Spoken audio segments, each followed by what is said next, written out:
I laid awake, I couldn't sleep last night, and it might have been that full moon in the sky,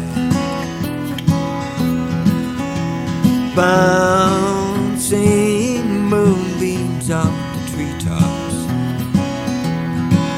and creating dancing shadows through the night.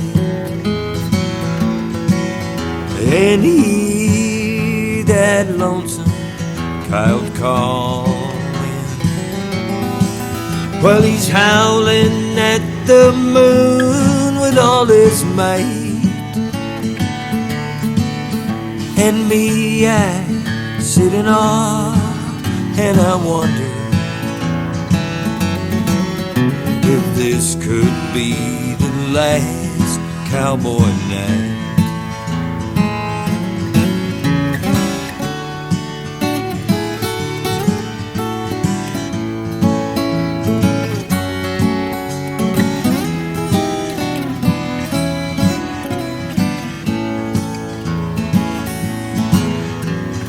Hear that wind blow up the valley,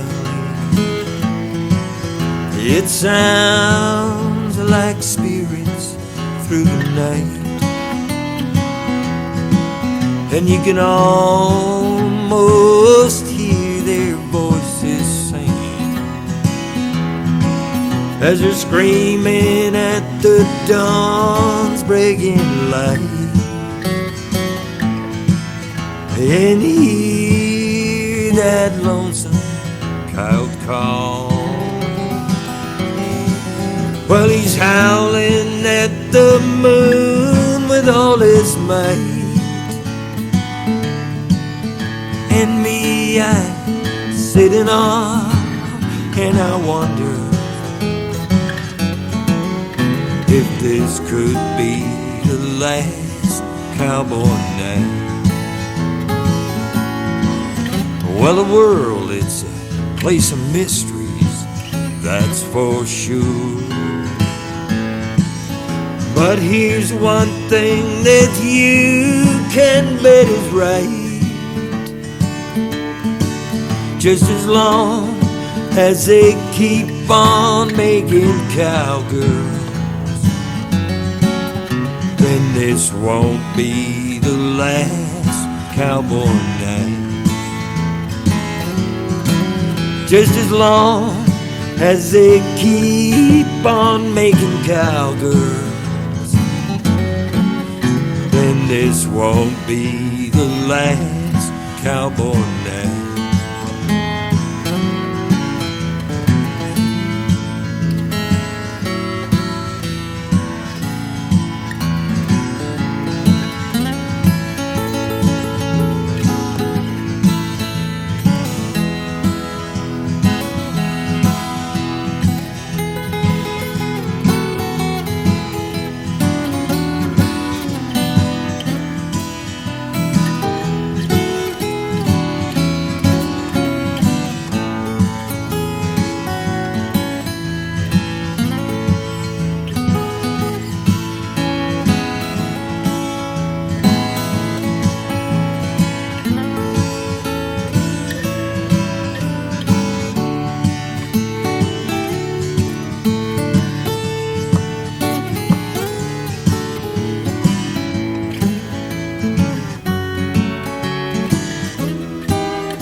Wake up, Jacob, days are breaking. Wake up, Jacob, days are breaking. There's peas in the pot and the hoe cakes are baking. Hot coffee's a boiling and the biscuits are baking. There's bacon in the pan and coffee in the pot. Roll out, cowboy, come and get it. Get up and get it while it's hot. Come and get it while it's hot, or I'll throw it out and spit in the skillet. Wake up, cowboys, and dance me a jig. You better come and get it, or I'm a feeding her to the pig.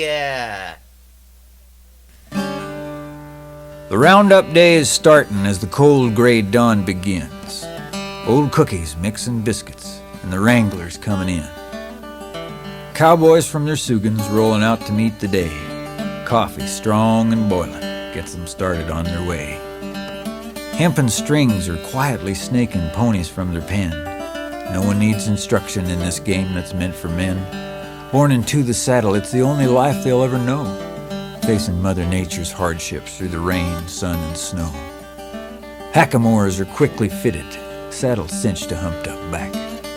For a cowboy's nearly useless till he hits that leather cack. Then watch that toe go to the stirrup. See that cowboy settle down. Hear that cayuse bawl in fury as he quickly leaves the ground. Now to some, this game seems cruel. The cowboy smiles and winks, for he knows no better method of ironing out the kinks.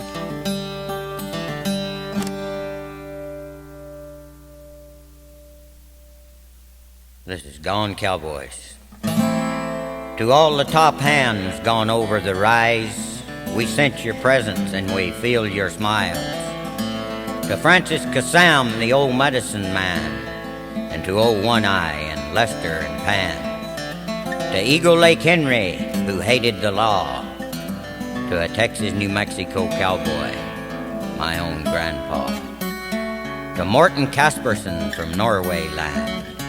And old Fred Garlic down on the Rio Grande. To Pancho Villa de Mexico, to the Aussies down under in the southern gaucho.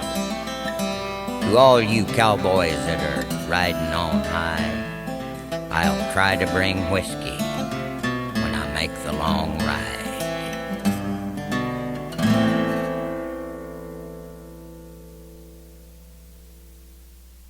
This particular poem kind of fell out of the sky while I was traveling from Maple Creek to Regina.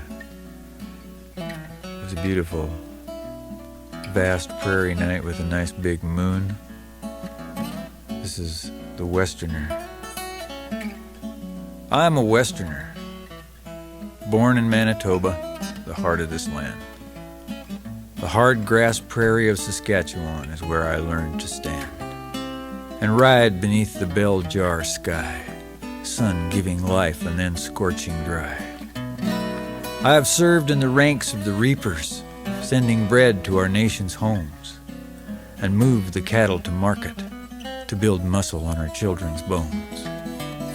I've fished the Fraser for salmon in British Columbia's storms, trod her forests and cut timber to make houses safe and warm. I've been alone with the wind on rolling Alberta Hill, been eagle high on a rocky divide and felt part of a great divine will. This great land is living, it never stops giving.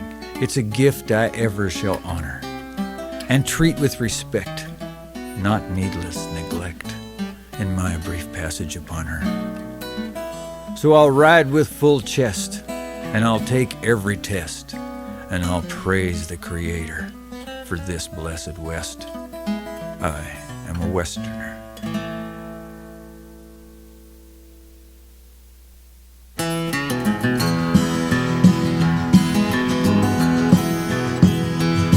I remember that horse named Omega, 'cause after all, I'd ride her every day. And most days we would ride out to the edge of the woods, and I'd get down and walk the rest of the way.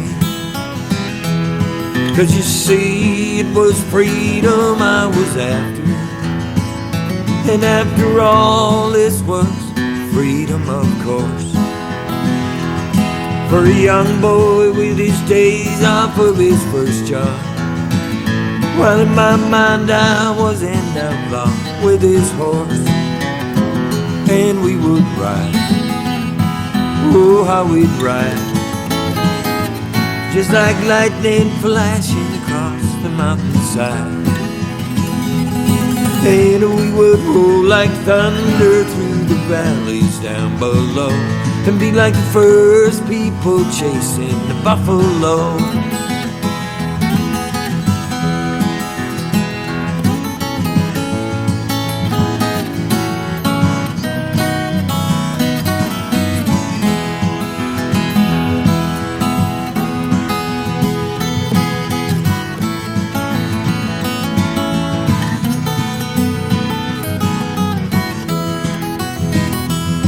Well, that horse and I, we got to know them mountains. Well, me by name, just like they were my old friends. And I still hope someday I might get lucky, get to go back and spend some time with them again. And we would ride, oh how we'd ride, just like lightning flashing across the mountainside. And we would roll like thunder through the valleys down below, and be like the first people chasing the buffalo. Oh, we would ride, oh how we'd ride, just like lightning flashing across the mountainside. And we would roll like thunder through the valleys down below, and be like the first people chasing the buffalo. We'll be like the first people chasing the buffalo.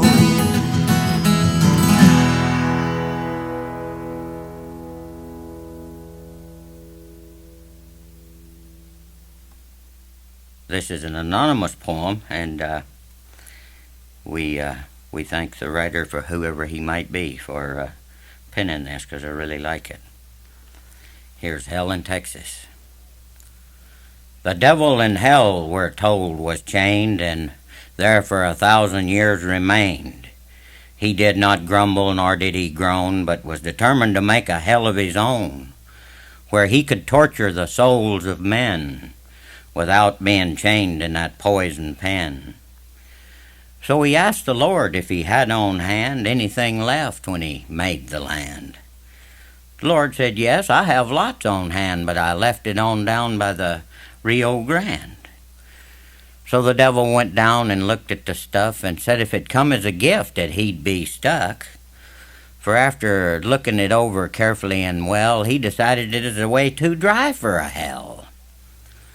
So in order to get it off in his hands, well, the Lord promised the devil that he'd water the land, for he had some water, or rather some dregs, that smelled just like a case of bad eggs. So the deal was made and the deed was given, and the Lord went back to his home in heaven. Now, says the devil, I have all that is needed to make a good hell, and thus he succeeded. He put thorns on the cactus and horns on the toads, and scattered tarantulas all along the roads. He gave spiral springs to the bronco steed, and 1,000 legs to the centipede. And all will be mavericks unless they bore thorns and scratches and bites by the score. Oh, the sandburrs prevail, and so do the ants, and those who sit down need have soles on their pants. Oh, the wild boar roams the black chaparral. It's a hell of a place he's got for a hell. The red pepper grows on the banks of the brooks, and the Texicans use it in all that they cook. Just dine with the Texican, and you'll damn sure shout, there's hell on the inside as well as the out. This is Badger Clark's Bad Half Hour. I don't know why I feel so restless. The moon is shining still and bright. Cattle all is resting easy, but I just can't sleep tonight. There ain't no cactus in my blankets. I don't know why they feel so hard. Unless it's a warbling Jim a-singing Annie Laurie out on guard. Oh, Annie Laurie. I wished he'd quit it. Well, I couldn't sleep now if I tried. Makes the night seem big and lonesome. My throat gets sore inside. Oh, how my Annie used to sing it. And it sounded good and gay. Nights I drove her home from dancing as the east was turning gray. Yes, her brow was like the snowdrift, and her eyes like quiet streams, and her face, I still can see it, much too frequent in my dreams. And her hand was soft and trembly that night beneath the tree, when I couldn't help but tell her she was all the world to me. But her folks said I was shiftless, wild, unsettled. They were right. See, I lean to punching cattle, and I'm at it still tonight. And then she married young Doc Wilkins. Oh, my Lord, I took that hard. I wish that fool would stop his singing. Annie Laurie out on guard. Well, I just can't stand the thinking of all the things that happened then. Those good times and all that passed me never seemed to come again. My turn? Sure, I'll come a-running. Warm me up some coffee, Pard. And I'll stop that fool from singing. Annie Laurie out on guard.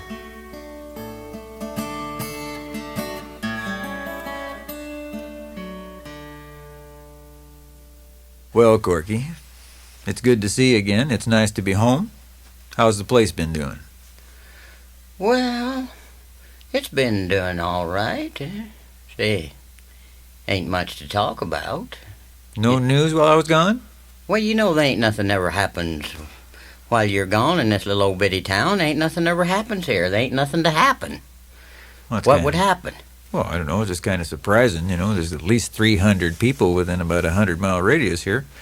You see, now he goes off every year, and he goes off and leaves me with this place, and he goes off to Argentina, or he goes off to the South Sea Islands. Hell, ain't no telling where he goes, you know, but he always goes off every year, and then he always comes back and wants all this news, but there ain't no news. I just keep telling him there ain't nothing happens here. There ain't no news. Well, I guess if they say no news is good news, then that's good enough. Other than one thing has happened since you've been gone, and I hate to tell you this, but your dog died. My dog died. Yeah, your dog died. He sure did. Well, Corky, I paid enough for that dog. That was the best cow dog I ever had. What happened to him? Well, some folks say that him eating that burnt horse flesh after the fire cooled off, it just killed him. That burnt horse flesh is too rich for him, and it just killed him. Burnt horse flesh? Now, how in the world did a horse ever get burned up? The neighbors have a fire or something like that? Oh, no.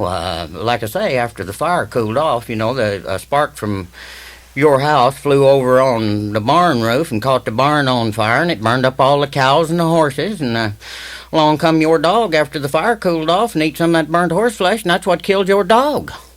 Now, let me get this straight, Corky. A spark from my house jumped over and set the barn on fire, burned down the whole barn. How did my house ever get on fire? Well, the fire kind of, I guess it run up them curtains there, you know, and it kind of run up the edge of the wall, and it hit the ceiling, and it burned along the edge and burned the hole out, and it sparked out from your house and caught the barn on fire, and it burned up all them cows and horses, and after the fire cooled off, along come your dog and ate some of the burnt horse flesh, and that's what killed your dog. Whoa, back up a minute here now, just a second. You say the curtains caught on fire. Now, where was an open flame in that cabin? Well, it is the candles. They had candles there, I guess, and lit the candles somehow, and it got close to the curtain. It caught the curtain on fire, and it went right up the wall, and it caught the ceiling on fire and run along, burned a hole out, and then it skipped over there and caught that barn on fire and burned up all them cows and horses, and along come your dog and eat some of that burnt horse flesh, and that's what killed your dog. Well, Corky, what were the candles doing there? There's nobody I know is having a birthday. I don't even allow open flames in my house. Come on, man, what's going on here? Well, there's around the coffin. The coffin? Corky, who died?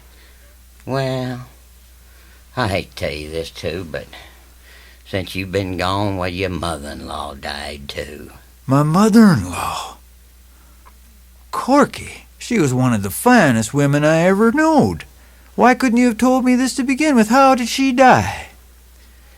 Well, some folks say it was a shock seeing her daughter, which your wife, of course, leaving town with one of them hairless Krishnas on a two-seated bicycle, but Other than that, they ain't been no news. We moved out and lived in the Fraser Valley for 5 or 6 years when I was young.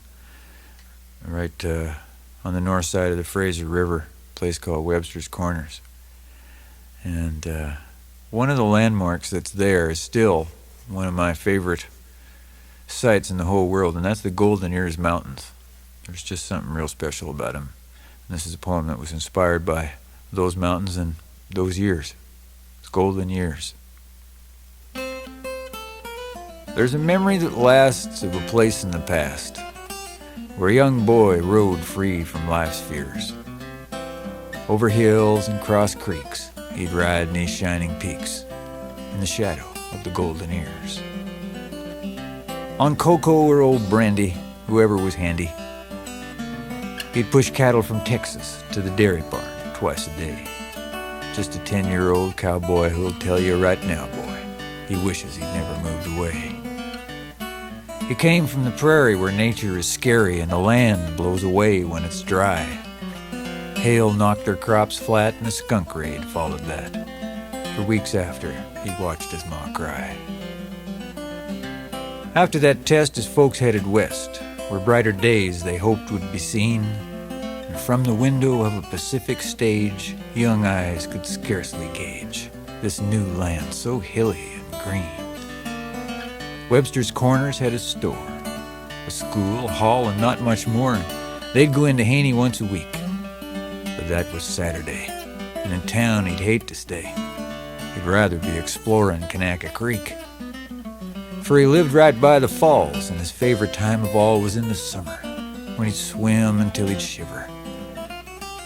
In Davidson's pool on the Alouette he'd fool, but woe betide him if he went near the Fraser River. In winter, he'd skate on frozen Wannock Lake, and he'd pretend he was smoking his breath vapor. And for a pure thrill, he'd slide down Thorn Hill on a sled made of Haney box paper. But the 50s come to an end, and hard times set back in when his pa quit the ranch for the road, and it seemed like nothing was working except his mind, which kept perking on how to get back to them horses he'd knowed. But things kept getting worse, and he begun to curse the day he ever left Maple Ridge. But like the Fraser, life's a river, and the Creator a great forgiver, and time is an endless bridge. And that's a lifetime ago, and there's one thing he knows. He's back again after all of these years. And at Albion Ranch, he remembers, and once again rides 'neath their splendor in the shadow of the golden ears.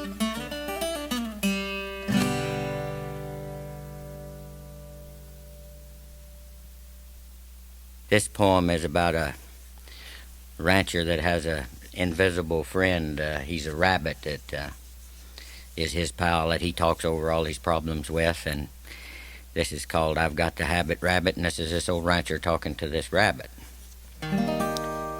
You see, I've got this habit, rabbit, and it's worse than dope or booze, and it's the kind of feeling that I never want to lose. It's called a punching cattle, and it sets my mind afloat, and it sure as hell is better than working on a boat. Yeah, I've got this habit, rabbit, and it's called a raising cows. I guess things could be worse. I could be raising sows, but I never was a hog man. There seemed no place to ride, and I can't see making footballs from a poor old porker's hide. Yes, I've got this habit, rabbit, them cows get in your blood. I'd never make a doctor, and at law I'd be a dud. I could never be a trucker, it just ain't my cup of tea. And working in an office don't allow you to be free. Yeah, I've got this habit, rabbit, and I don't know what to do. I couldn't be a law dog or the guy who makes the stew. I could never be a singer or the dude who plays the blues. I couldn't be a store clerk or the man who does the news. Yeah, I've got this habit, rabbit, and I live on Indian time. And what them people taught me has surely blown my mind. So I'll keep a punching cattle like any insane bloke, and grin when I tell my banker that both of us are broke. How do you like that, Rabbit?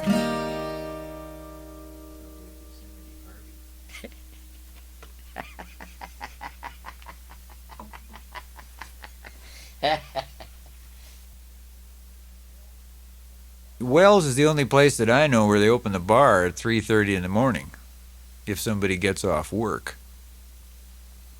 So after one of these particularly enjoyable evenings, I woke up the next morning and looked in the rippled metal mirror, and what I saw gave me quite a start. This is called Hair Today, Gun Tomorrow. My hair wants to be taller than I. Every morning in the mirror it's a-reaching for the sky. It's all dallied and kinked and flat on one side, and now my near ear has nowhere to hide. So I wet it and brush it and flatten it down, and then my hat wings it out, and I'm Bozo the Clown. Well, it used to be a crop that I was proud to have there, but now it's twice as much work for half as much hair.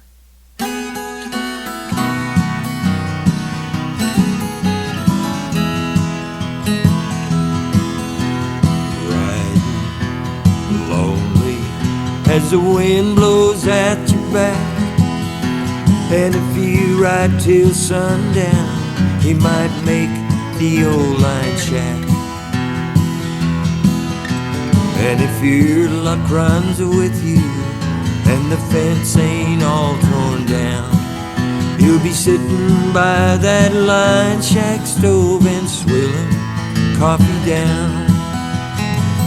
That's the life of a cowboy out on the line, with the coyotes howling and the night owls crying. Oh, it must be some feeling in this day and age to live the life of a cowboy who makes his home on the range.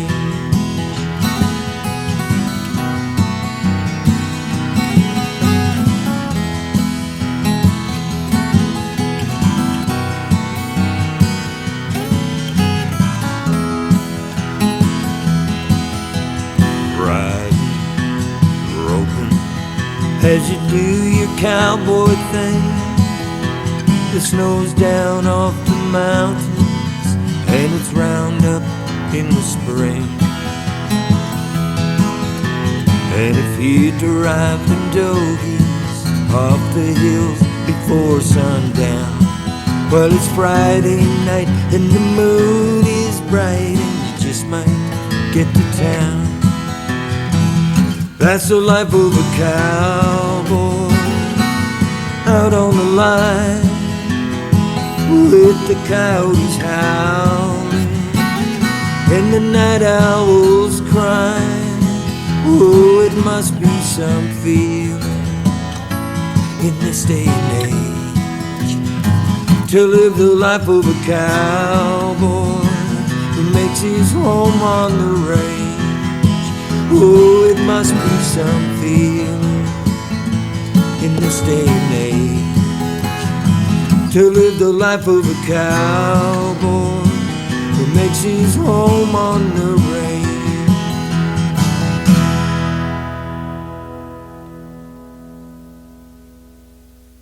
Was digging through some of my ranch pictures, and I found a picture of this dog that used to ride with me and another fella up on the Anaheim Lake range up there when I first bought that ranch and moved to Anaheim Lake, and he taught me the range up in that country, and this is about a dog that used to ride with us. So I'll let the poem tell the story, and here is the Apricot Poodle Bold. I had bought a ranch in the Canadian West up in the BC wilds. I was drawn by the ranching way of life. I had loved it since a child. But here there were bear near everywhere. There was moose and deer and fowl. And sometimes at night, just out of sight, we'd hear the big boy howl. Well, I soon fell in with some Indian friends that I met in that big land, and soon I knew some cowboys too, and they extended me their hand. There was one I met that I shan't forget, and he taught me the open range. Was a cowboy who in '52 had moved to this land so strange. Now he knew the land like the back of his hand. He knew every creek and draw, and he became my good friend, this horseman thin, and his name was Wild Man Bob. Now a friend of Bob's, for doing a good job, had offered him a gift. Here, choose ye a dog from this catalog, it'll give you life a lift. Well, he thought about that as he pushed back his hat and pondered on what to choose, 'cause this dog came free, as Bob could see, and he had nothing to lose. So he picked him a dog from the catalog and waited for him to come. He had chosen the poodle, a noble breed. By grabs, this might be fun. He was shipped from the States in a little wee crate, and what waddled out was a sight. Out walked this prize with weeping eyes, he would put his own mother to flight. Well, he walked right out on his little bow legs, and he shook his bubble head, and we knew right off that a Chihuahua dog had slept in his mama's bed. He was supposed to be pure, but we knew damn sure that this just wasn't the case. He had little pig ears, hell, he'd panic the steers, and dear God, what a face! He had little cross eyes and knobby knees and a bit of a crooked jaw. He was apricot colored with a little red ass, and that, folks, is what we saw. If that's a pure poodle, I'll turn into a noodle, I heard the wild man say. Good God, old Ben, I've been skinned again. Hell, I'm a-getting drunk today. So we broke out the booze. What could we lose? And we poured one out for the pooch. And to our surprise, right before our eyes, he lapped up all of that hooch. Hell, here's a friend. He'll fit right in, the wild man said to me. Let's teach him to ride, Dad burn their hides, and the poodle grinned with glee. Now the apricot poodle was a hell of a dog, and he loved to ride and drink. And if he didn't get his daily grog, he'd raise one hell of a stink. He'd howl and groan and piss and moan until we filled his cup. And with his little pink tongue a-singing a song, he'd lap all that whiskey up. Then he'd give us a smile, and he'd sit back a while, and when the whiskey took hold, he'd shake his hide, he was ready to ride, the apricot poodle bold. Now the apricot poodle rode standing up with his front feet in Wild Bob's back. We built him a saddle just behind the cantle made out of an old tow sack. He learned to ride like the wind with his newfound friends, just like a rodeo champ. But this poodle dog demanded his grog whenever we might camp. So we'd fix him some chuck and fill up his cup and throw some more wood on the fire. And without a peep, he'd drift off to sleep and dream about being a sire. He dreamed of canine girls with perfume and curls that trot on Vancouver streets, and he'd give all his pay this very day if one he could really meet. And in the morning he jumped in the middle of rumps and rousted us out in the fog. You better get up, it's time for Chuck, and also his morning grog. And right after that we were under our hats and the poodle beamed with pride. He seemed to say, let's get on with the day. Hey boys, I'm ready to ride. So we'd get saddled up and ready to track, and I'd put the dog up on his perch, and with his claws in that sack and his paws in Bob's back, the poodle would never lurch. He'd stand there all day, 'cause for him it was play, and he had no fear of a fall. And we crashed across rivers, spruce jungles, and swamps, and the poodle was a-having a ball. What more could he ask? as in the sun he would bask. He had horses and grub and grog, and he felt no pain as we rode through the rain, this apricot poodle dog. He had his true friends, and sometimes he got gin, and once he drank some Drambo.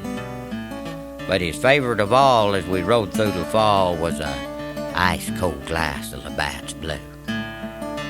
He'd sit there and grin as it ran down his chin and his whiskers were covered with foam. And the little pink scamp who rode like a champ just loved his cowboy home. Well, we rode herd till fall and we gathered 'em all, went home and got ready to ship. And the Indians would grin at the crazy white man and the horse with the dog on his hip. Yeah, and the tourists would gape like a big bunch of apes whenever we got near, 'cause on the fly, we'd often stop by and water at the old frontier.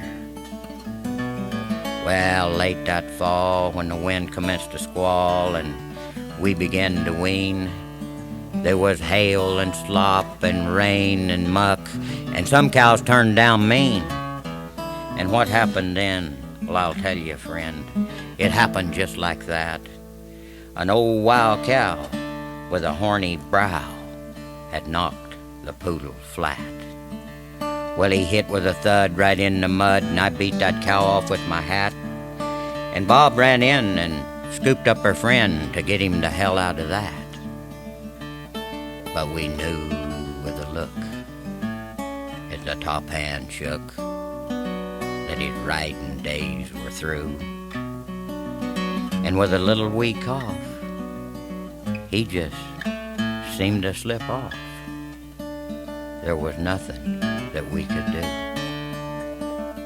Well, we thought all day about things we could say and how to tell our wives and what to do about this canine true who had become such a part of our lives. So we buried that dog with a bottle of grog. He had worked for minimum wage, and the feats will be told of this poodle bold unto another age. So with a howl and a hoot and a whiskey salute, we sent the poodle on his way, and 2 cowboys cried round the fire that night as we thought of a happier day. And after all these years, when friends draw near and we speak of times gone by, my little bow-legged friend just walks right in. He just refuses to die. So whenever we gather to spin our tales and remember times of old, we toast our little pink friend who rides in the wind, the apricot poodle bold.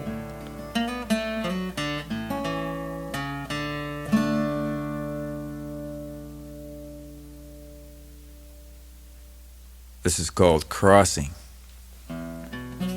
Crossing the prairies, freed by openness. Wheat waves, horizon dances.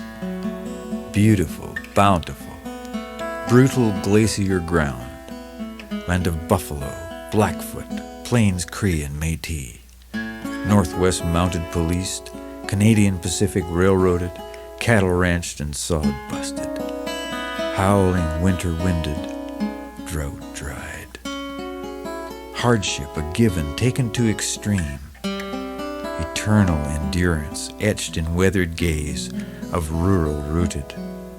Isolated, independent, cooperative. Combined forces humbly reaping harvest reward.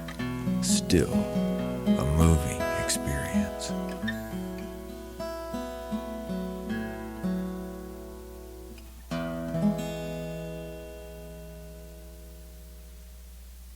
Silver bells and golden spurs.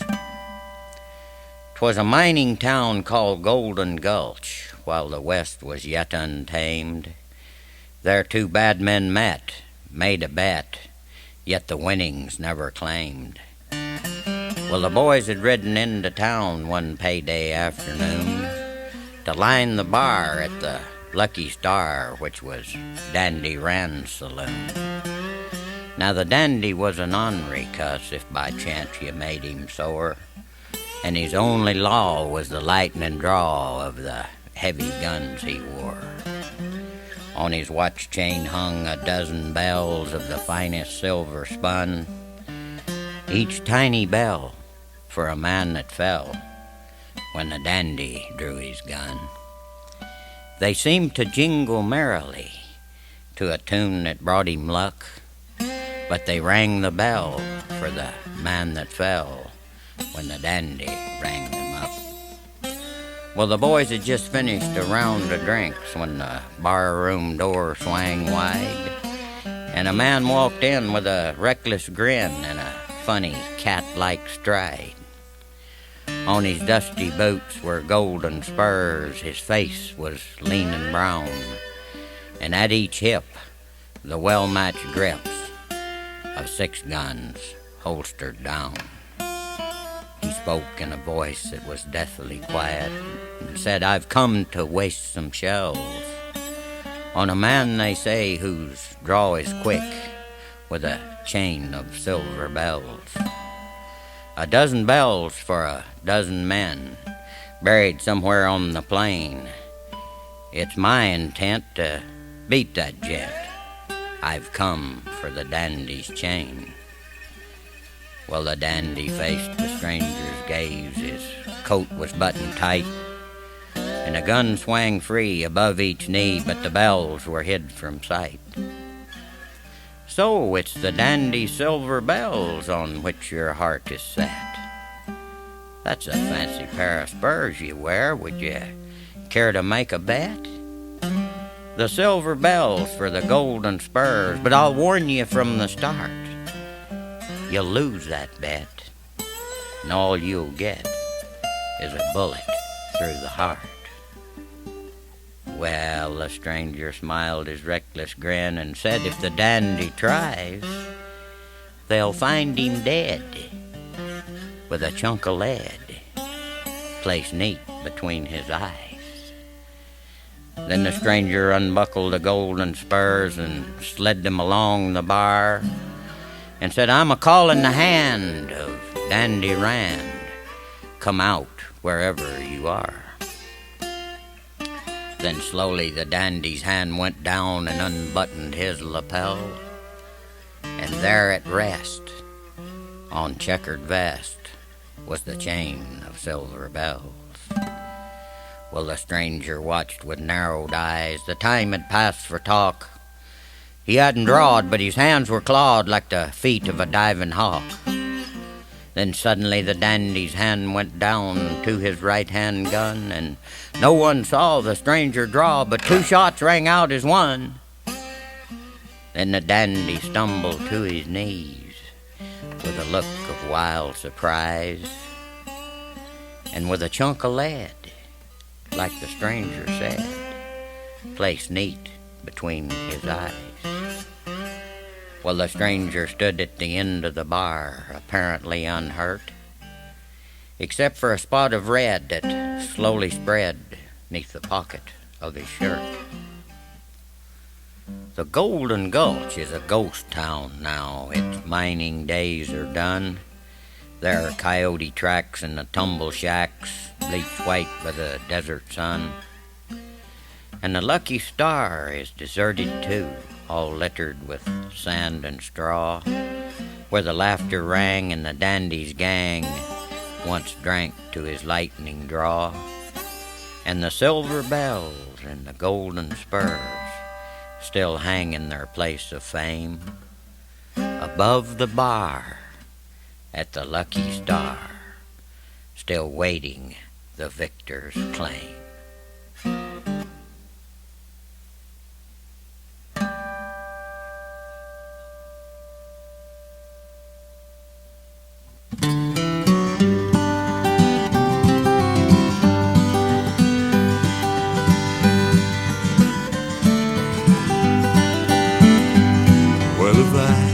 Had a little wild pony, I'd climb on its back and I'd ride I'd ride the big sky of the prairie, and I'd ride the rocky mountainside.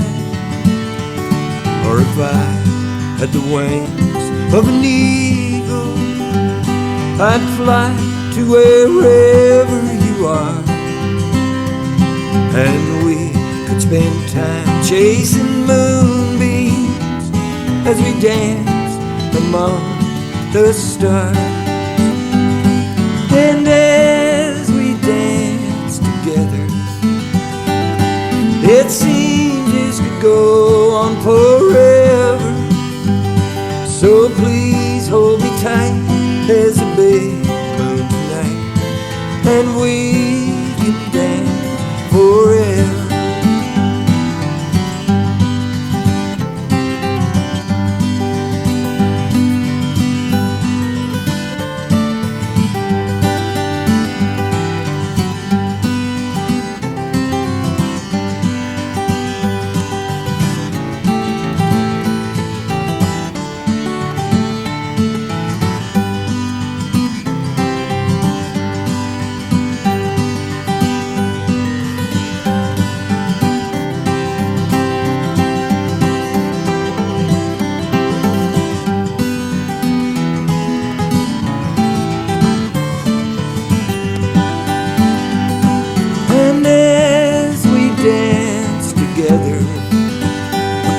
It seems this could go on forever. So please hold me tight as a baby.